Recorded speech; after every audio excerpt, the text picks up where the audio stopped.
Hello, everybody. Thank you for joining us after this delicious break. For the second part of the day, we have a few more interesting speeches and conversations. I'll do a short overview to get you warm up.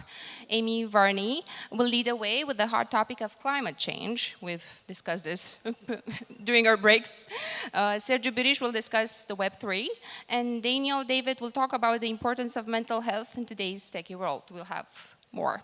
Ladies and gentlemen, I have the pleasure of inviting to open this series a woman in tech. She's a British investor at Systemiq Capital, a cutting-edge VC focused on early-stage climate tech investments.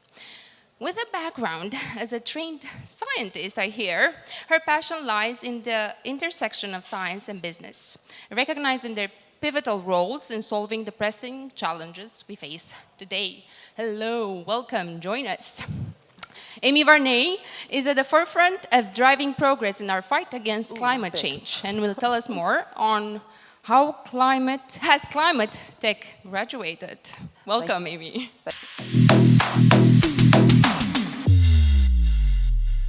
Thank you very much. Can you hear me okay? That is a very big face. Hopefully it'll wake you up after lunch. So I'm not going to start this talk with a depressing set of statistics about climate change and how doomed we all are. I guess unless you've been living under a rock for the last couple of decades, you probably know that we got a long way to go in decarbonizing the economy. And there are big systems that we need to change and transition to a greener future. For example, the energy system, the food system, things like that. What I'm here to talk today is a bit more about climate tech, climate technology. So I want to talk about how climate tech can help to mitigate the climate crisis. I want to talk a bit more as well about how climate tech investors view impact. What do we really mean by climate impact?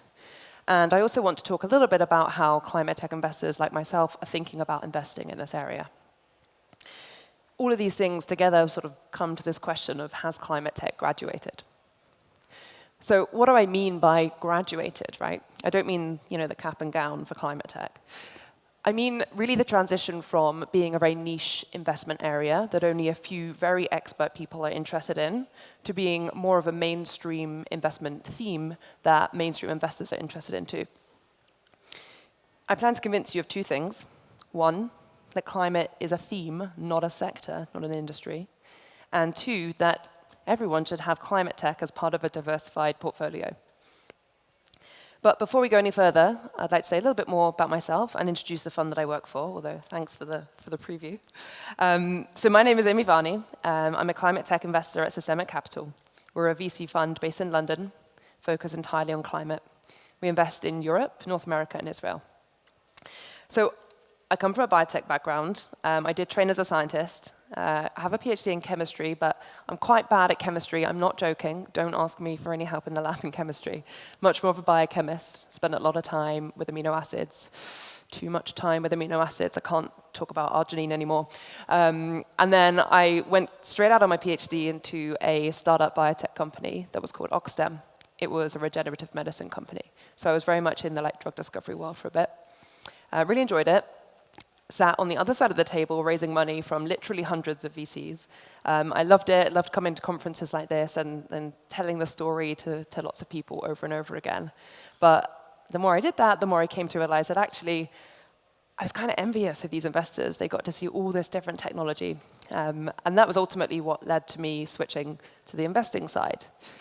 At the same time, I was thinking a lot about climate change. I was becoming more and more interested in it, sort of personally.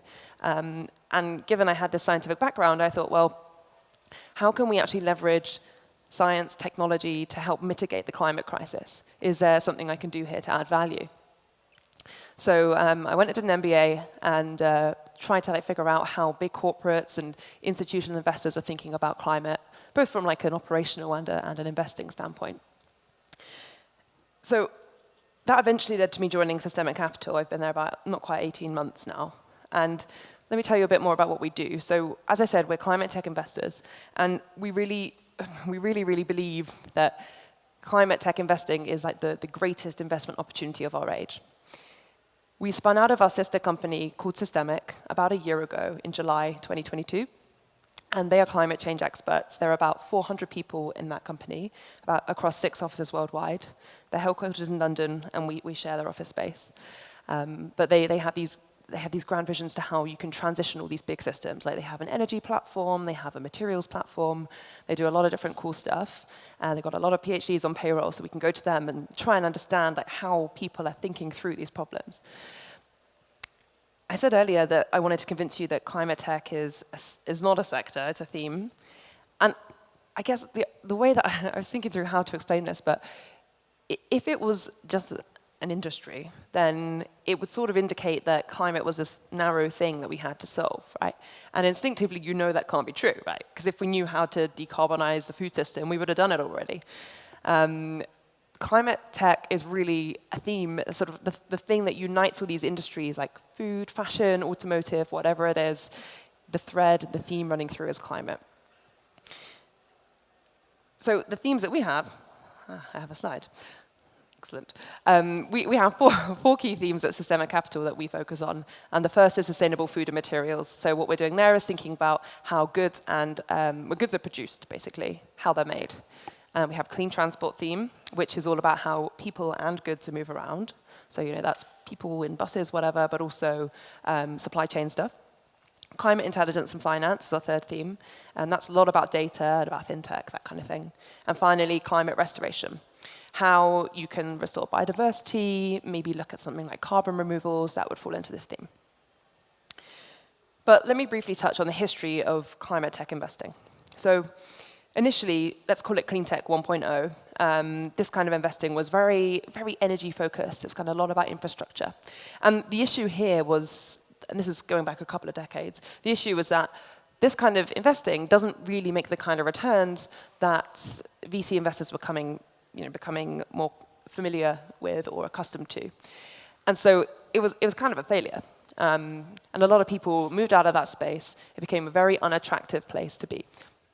However, fast forward a little bit, towards the late 2010s, a shift occurred. Now, rather than mostly focusing on infrastructure investment, climate tech became way broader. This clean tech became like this broader climate tech thing. And this is because, well, there are lots of reasons, but one of them is that founders started thinking about the issue of how to solve climate change very differently. So it wasn't just about energy and transitioning the energy system. It was about people were thinking, like, how can we restore biodiversity in a commercializable way? How can we transition the food system? How can we make things in a better way? And one of the outcomes of this is that a lot of these business models that started to crop up were much more capital light, shall we say, capex light. This is starting to look a bit more familiar to sort of generalist VCs. They start to understand these business models a bit better. We also see a lot of novel business models. I could tell you about some of our portfolio companies and the way that they commercialize. It's fascinating. If I could dream up these things, I'd be the entrepreneur, but I can't dream them up. Anyhow, so what I'm trying to say is that we've moved from this very narrow, very capex-intensive infrastructure plays of clean tech 1.0 to a much broader, more appealing area of climate tech, which can solve a lot of different types of problems. And so with this variety, we had some sort of momentum that made climate tech more and more attractive to mainstream investors. Of course, we also had a lot of specialist climate tech funds pop up, and I'm sure many of you are aware of a lot of them. But I really think that there are so many of these funds now because it's really giving sort of credence to the fact that climate tech has become much more interesting. Now, I should say that not all climate tech funds are created the same. And one of the main ways that they differ is in how they think about impact. And impact is a theme that comes up a lot. Now, at one end of the scale, you have funds that are very focused on, let's call it the climate impact returns. Okay, they're investors, so they're investing money, and they probably want a financial return, but they're much more focused on the climate impact returns. So that's one extreme. That typically is like philanthropic pots of money, maybe concessionary returns, let's call it, maybe even grants. And then on the other end of the scale, we have VCs who are looking for market rate returns or better, who believe that climate impact scales with commercial scale. Now, at the start, I said that graduation was this concept of climate tech moving away from being niche to being more of like a mainstream thing. So that's starting to sound a little bit more like graduation, right? we're kind of familiar with how to measure financial returns, but measuring impact returns is a lot trickier. Like, what does it really mean? And there are some funds that say, well, we want to measure the greenhouse gas emissions that are avoided. That's what we call impact. That's not what we call impact, by the way. And there are lots of other metrics that people monitor. But what we call impact is really the positive outcomes that a company or its products or its services are having on the outside world. So I want to tell you about two of our portfolio companies that I think illustrate this point. We have one called Hoxton Farms. They produce cultivated animal fat. So they're not doing cultivated meat. They're not growing the muscles, like the actual burger part, but they're growing the fat. And those fat cells could be used as a hero ingredient to make plant-based meat taste much better, to make it taste sort of juicier, give it the texture and mouthfeel that people were more familiar with meat. Now, Hoxton Farms, if they do that, they make the appeal of plant-based meat much better for consumers. And that is part of transitioning the food system away from being so heavy on animal agriculture, which, as I'm sure most people know, isn't great for the planet. Secondly, we have a portfolio company called OMI, and they are an electric vehicle sort of charging services company. They produce the cables that you can charge your electric vehicle, and they have home wall charge boxes. Now, OMI basically lowered the barrier to owning an EV by making it more appealing, right? It's all about making it more appealing. Makes it cheaper, more economical to run an electric vehicle. So what they're doing is having an impact on the transport system. So we firmly believe that our portfolio companies need to scale commercially in order to scale their impact.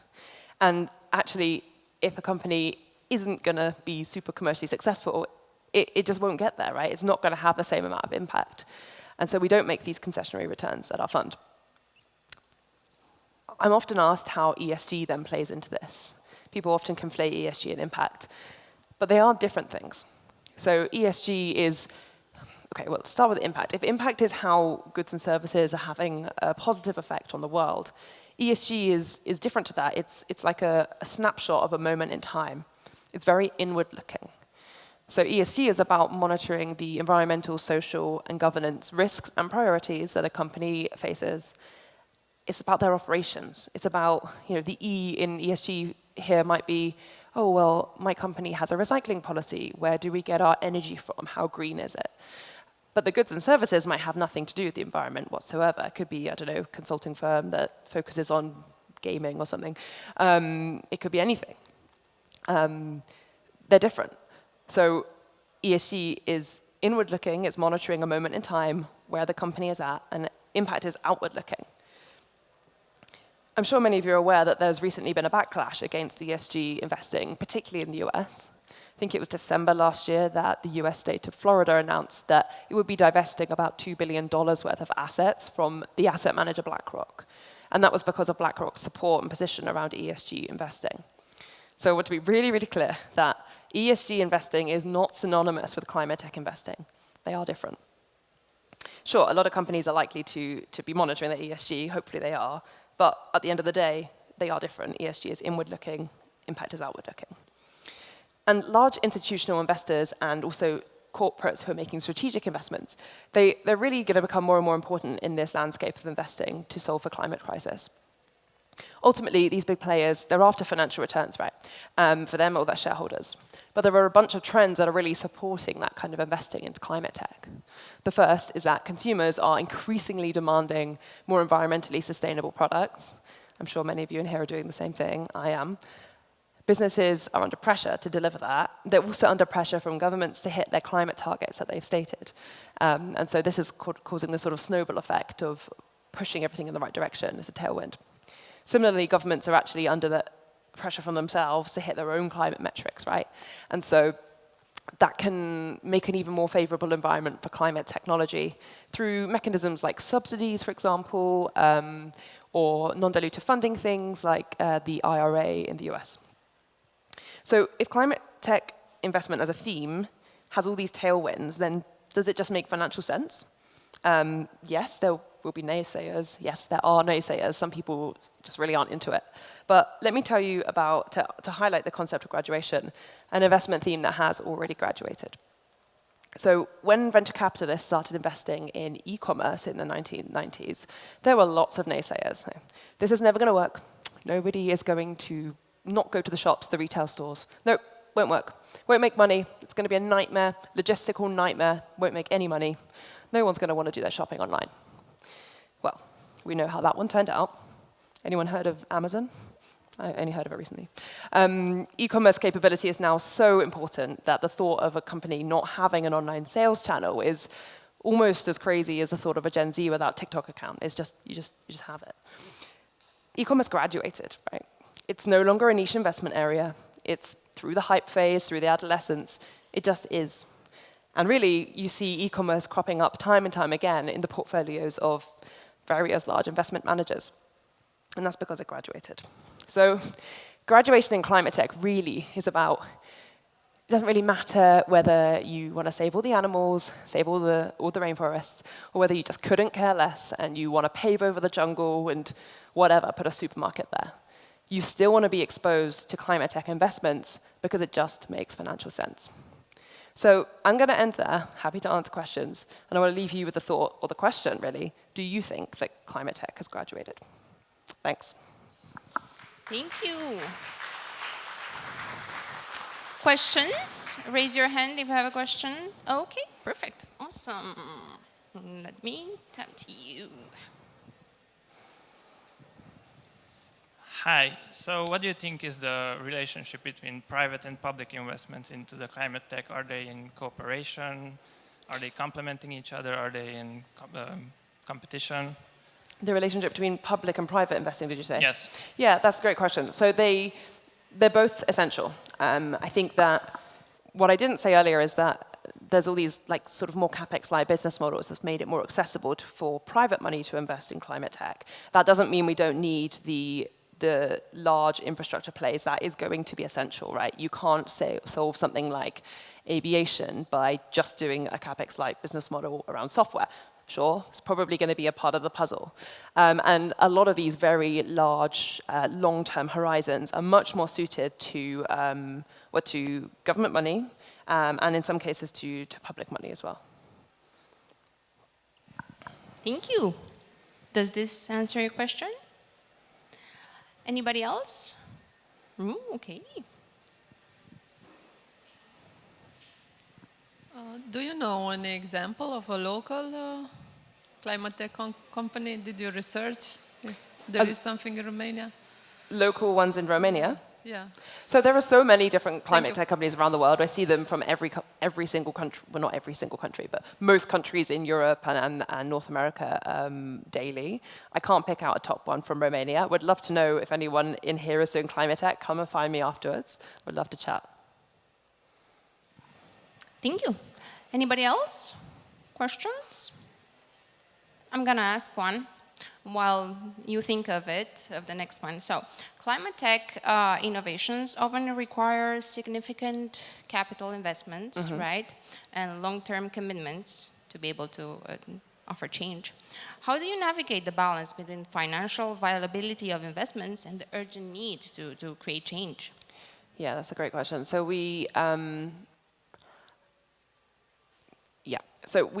when we're looking at investing from our fund, we're thinking on a typical VC time horizon.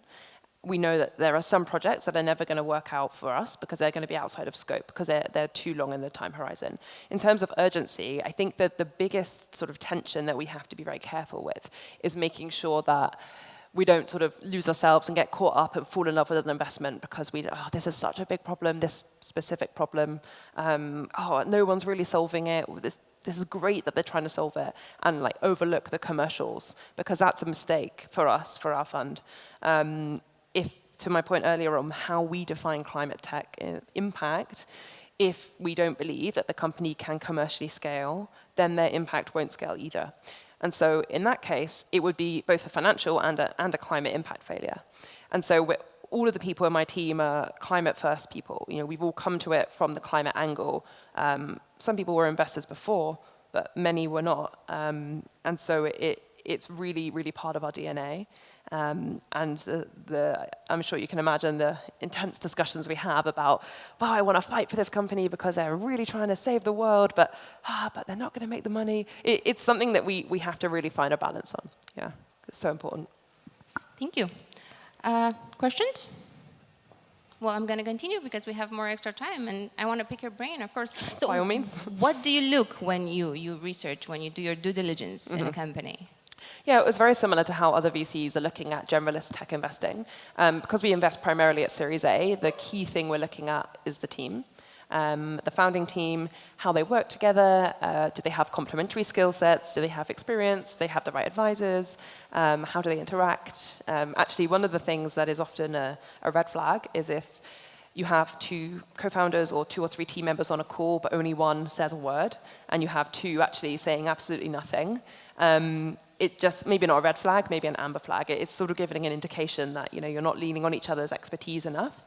So team is absolutely the number 1 important thing. We're always looking for TAM, total addressable market, and how big the market is that you want to sell into, because that answers questions about both commercials and impact. We look at your traction, where are you? If you're a Series A company, we like to see product market fit. Technology, so that's, I've said that fourth on purpose, right? Of course it's important. The tech is the essence of what the company is about, but I wouldn't say we take it for granted that the technology is where it is. Of course, we have to do a deep due diligence, especially in the later stages of DD.